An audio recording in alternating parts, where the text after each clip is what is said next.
முட்டை எந்த அளவுக்கு மருத்துவ குணம் இருக்கு, யார் எடுத்துக்கொள்ளணும், எப்படி எடுத்துக்கொள்ளணும்.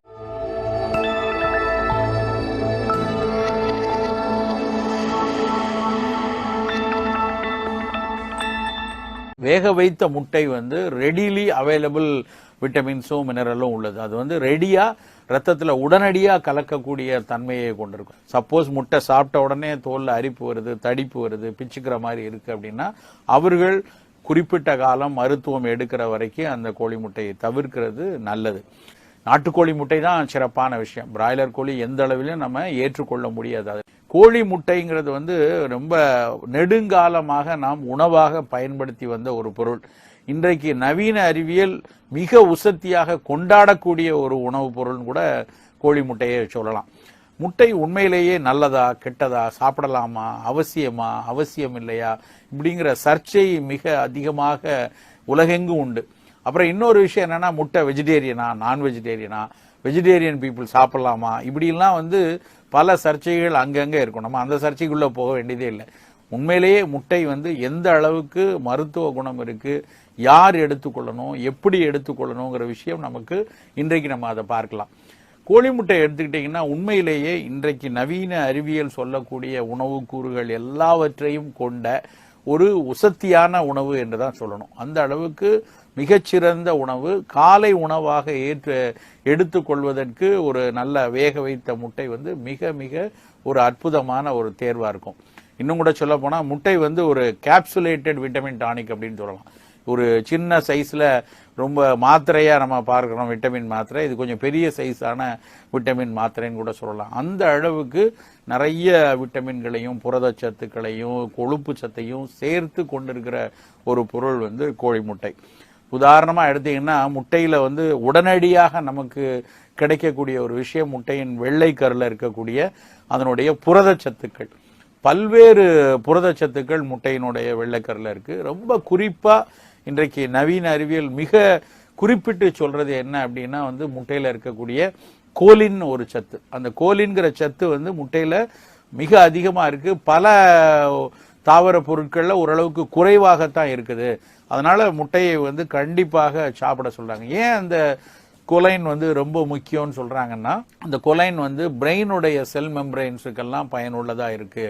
நம்மளுடைய நினைவாற்றல்ல இருந்து, புத்திசாலித்தனத்துல இருந்து, ஒரு புத்தி கூர்மைக்கு வரைக்கும் எல்லாவற்றிற்கும் அந்த கொலைன் ரொம்ப முக்கியமான ஒரு பொருளாக பார்க்கப்படுகிறது நவீன அறிவியலாளரால்.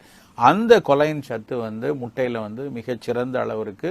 அது தவிர பார்த்தீங்கன்னா நிறைய உயிர் சத்துக்கள் இருக்கு. ரொம்ப குறிப்பா சொன்னீங்கன்னா தண்ணியில கரைந்து நம்ம உடலுக்கு நல்ல பலன் தரக்கூடிய ரிபோஃப்ளோவின் சொல்லக்கூடிய விட்டமின் B12 எல்லாம் முட்டையில தான் மிக அதிக அளவுல இருக்கு.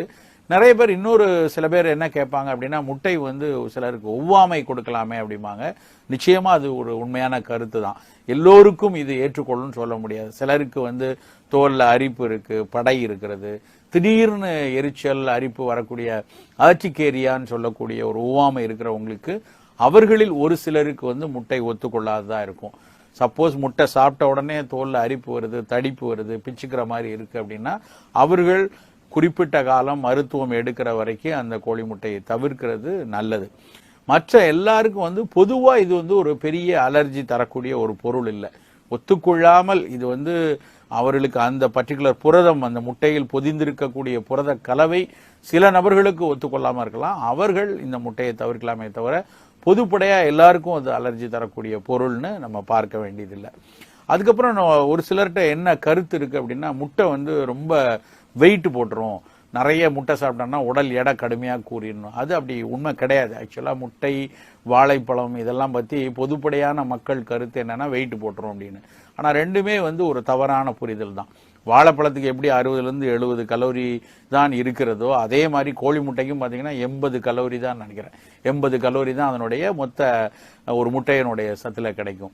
நீங்க ஒரு இட்லி எடுத்தீங்கன்னா 50 கலோரி இருக்கும். ஒரு இட்லிக்கு பதிலாக ஒரு முட்டையை சாப்பிட்றதுல தப்பே இல்லை. இட்லியை விட நீங்க முட்டையில அந்த அளவுக்கு சத்துக்கள் இருக்கும். இட்லின்னு சொல்றது வெள்ளை அரிசி இட்லியை இதே ஒரு நல்ல சிறுதானியங்கள்ல வச்சு நல்ல அதனுடைய சிவந்த ஒரு கேழ்வரகுல எடுக்கிற இட்லியில நிறைய பயன் இருக்கலாம். பட் முட்டையில எடுத்தீங்கன்னா உங்களுக்கு அந்த 80 கலோரியில கூடுதலா நிறைய பயன் கிடைக்கும், நிறைய புரதங்கள் கிடைக்கும், நிறைய விட்டமின்கள் கிடைக்கும். ஸோ அதனால வளரக்கூடிய குழந்தைகள், சின்ன குழந்தைங்க காலையில வேகமாக பள்ளிக்கு கிளம்பக்கூடிய சமயத்தில் இருக்கும் பொழுது வாரத்துக்கு ஒரு 2 நாள் 3 நாளாயினும் கண்டிப்பா முட்டை கொடுக்கணும் காலையில. சரி, இது எப்படி கொடுக்கறது கோழி முட்டையை? சில பேர் அப்படியே பச்சை முட்டை குடிச்சா நல்ல உடம்பு நல்லா வலுவா வரும், நல்லா உடலை உடல் திடமாக வைத்துக் கொள்ளக்கூடிய நபர்கள் நம்ம சில பேர் நம்ம பார்த்துருக்கோம். நிறைய பேர் உடைச்சு பச்சை முட்டையை குடிப்பாங்க. அது அவ்வளவு உசிதமான செயல் கிடையாது. ஏன்னா சில நோய் கிருமிகள் ஒருவேளை முட்டையுடைய கோழி முட்டையில இருந்ததுன்னா அது நேரடியாக உடலுக்குள்ள போறதுக்கான வாய்ப்பு இருக்கு. அப்புறம் இன்னொன்னு, அதை ஜீரணிக்கக்கூடிய தன்மை எல்லாருக்கும் இருக்காது. அதனால முட்டையை வேக வைத்து சாப்பிட்றது இல்லை ஸ்கிரம்பிள் பண்ணி சாப்பிட்றது இதுதான் சிறப்பான ஒரு விஷயமா இருக்கும்.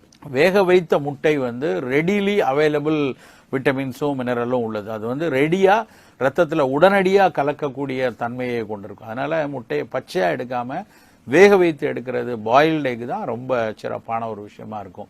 அந்த முட்டையில நீங்க சில பேருக்கு என்ன சந்தேகம் இருக்கும் அப்படின்னா, முட்டையில மஞ்சக்கரு ரொம்ப கொழுப்பு நிறைய உள்ளதாமே, வெள்ளை மட்டும் எடுத்துக்கலாமேன்னு. மஞ்சக்கருல கொழுப்பு சத்து இருக்கு, கொலஸ்ட்ரால் இருக்கத்தான் செய்யுது. ஆனா அது அதுல இருக்கக்கூடிய கொலஸ்ட்ரால் நம்ம உடலுக்கு ஒரு அளவுக்கு தேவை இருக்கு. நம்ம கொழுப்புகள் முழுமையாக இல்லாத உணவு சரிவிகித சம உணவு கிடையாது. கொஞ்சமேனும் கொழுப்பு உடம்புக்குள்ள போலன்னு வச்சுக்கோங்களேன், அப்போ கொழுப்புல கரையக்கூடிய விட்டமின்கள் அப்சார்ப் ஆகாமே போயிடும். சில உயிர் சத்துக்கள் கொழுப்பு சத்துல தான் கரையும். அப்ப அதுக்கேற்ற அளவு கொழுப்பு உணவுகள் வேணும். இன்னைக்கு எல்லாருக்கும் கொலஸ்ட்ராலை பார்த்தாலே ஒரு பயங்கர பேதியும் பயமும் இருக்கு. அது தேவையில்லாத ஒரு விஷயம். குறைந்த அளவிலேனும் கொலஸ்ட்ரால் கொழுப்பு நமக்கு உடலுக்கு தேவை. அந்த வகையில ஒரு நாளைக்கு ஒரு முட்டை எடுக்கிறதுல கிடைக்கக்கூடிய அந்த கொழுப்புனால நம்ம உடம்புக்கு மிகப்பெரிய கேடு வராது. இன்னும் சில பேர் என்ன சொல்றாங்க அப்படின்னா, சில ஆய்வு கருத்துக்கள் என்ன சொல்லுதுன்னா, முட்டையிலிருந்து கிடைக்கக்கூடிய கொழுப்பு சத்துல கூடுதலாக நல்ல கொலஸ்ட்ரால் கிடைக்குது. இது கெட்ட கொலஸ்ட்ராலை உயர்த்துறது இல்லை. அதனால ஒரு அன்றாடம் வாரத்துக்கு ஒரு 3 நாள் 4 நாள் முட்டை எடுத்துக்கொள்றதுனால பெரிய தீங்கு கிடையாது அப்படின்னு சொல்லி சில அறிவியலாளர்கள்லாம் சொல்றாங்க. அதனால குழந்தைகளுக்கு கண்டிப்பா நம்ம ஒரு பாயில்டு எக் தொடர்ச்சியா கொடுத்துட்டே வரணும். இன்னொரு இதுல ஒரு நல்ல விஷயம் என்ன அப்படின்னு பாத்தீங்கன்னா, எக்குல இரும்பு சத்தும் உண்டு. இந்த இரும்பு சத்து நார்மலா நம்ம ஒரு இரும்பு சத்து மாத்திரைகள் எடுத்தோம்னா அது உடல்ல அப்சார்ப் பண்றதை விட முட்டையிலிருந்து வரக்கூடிய இரும்பு சத்து வேகமா நம்ம உடம்புல உட்கிரகிக்கப்படுது அப்படின்னு சொல்லி கண்டுபிடிச்சிருக்காங்க. ஸோ அந்த அளவுக்கு முட்டை நிறைய விட்டமின் இருக்கு, மினரல் இருக்கு, இரும்பு சத்து இருக்கு. இன்னொன்று செலினியம் அப்படின்னு ஒரு மினரல் இருக்கு. அந்த செலினியம் ஒரு ஆன்டி ஆக்சிடென்டா நமக்கு வேலை செய்யும். அந்த செலினிய சத்து முட்டையில இருக்கு. சரி, எந்த முட்டை எடுக்கிறது? பிராய்லர் முட்டை எடுக்கிறதா இல்லைன்னா நாட்டுக்கோழி முட்டை எடுக்கிறதா அப்படின்னு சொல்லி கேட்பாங்க. நாட்டுக்கோழி முட்டை தான் சிறப்பான விஷயம். பிராய்லர் கோழி எந்த அளவிலும் நம்ம ஏற்றுக்கொள்ள முடியாது. அதுல நிறைய அந்த கோழியை வளர்ப்பதற்கும் சரி, அந்த கோழியாக வளர்க்கக்கூடிய பிராய்லர் கோழிகளும் சரி, முட்டைக்காகவே வளர்க்கக்கூடிய அந்த பிராய்லர் முட்டைகளும் நிச்சயமாக ஒரு நாட்டுக்கோழி முட்டைக்கு இணையா இருக்காது. ஸோ உடலை நல்லா உறுதிப்படுத்தக்கூடிய தேவைன்னா அது நாட்டுக்கோழி முட்டையில இருந்து தான் கிடைக்கும். அதை தேடி பெற்றுக்கொள்ளலாம். இன்னும் சொல்ல போனீங்கன்னா, காடை கோழி இருக்கு இல்லையா, காடை முட்டை. காடை முட்டை நாட்டுக்கோழி முட்டையை விட மிகச்சிறந்த சத்து உண்டு. கிட்டத்தட்ட 6 மடங்கு கோழி முட்டையை விட சத்து இருக்குன்னு சொல்லியிருக்காங்க. நம்ம ஊர்ல தான் காடை மிகப்பெரிய பிரபலம் கிடையாது. பல வெளிநாடுகள்ல, ஜப்பான்லயும் சரி, ஸ்பானிஷ் கண்ட்ரிலையும் சரி, குயில் அப்படிம்பாங்க. அந்த குயில் முட்டைகள் மிக மிக பிரபலமான ஒரு உணவு. உடலுக்கு அவ்வளவு உறுதி தரக்கூடிய முட்டை காடை முட்டை. இதனோட ரொம்ப சின்ன சைஸ்ல இருக்கும், இருந்தாலும் அது மிகச்சிறந்த பலன் தரக்கூடியது. அதனால முட்டை நம்ம குழந்தைகளுக்கு, வளரக்கூடிய குழந்தைகளுக்கு, இளம் குழந்தைகளுக்கு மிக முக்கியமான உணவு தேர்வு. ஸோ அதை வேக வைத்து கொடுக்கிறது ரொம்ப சிறப்பான ஒரு பரிமாறலாக இருக்கும். அதனால முட்டை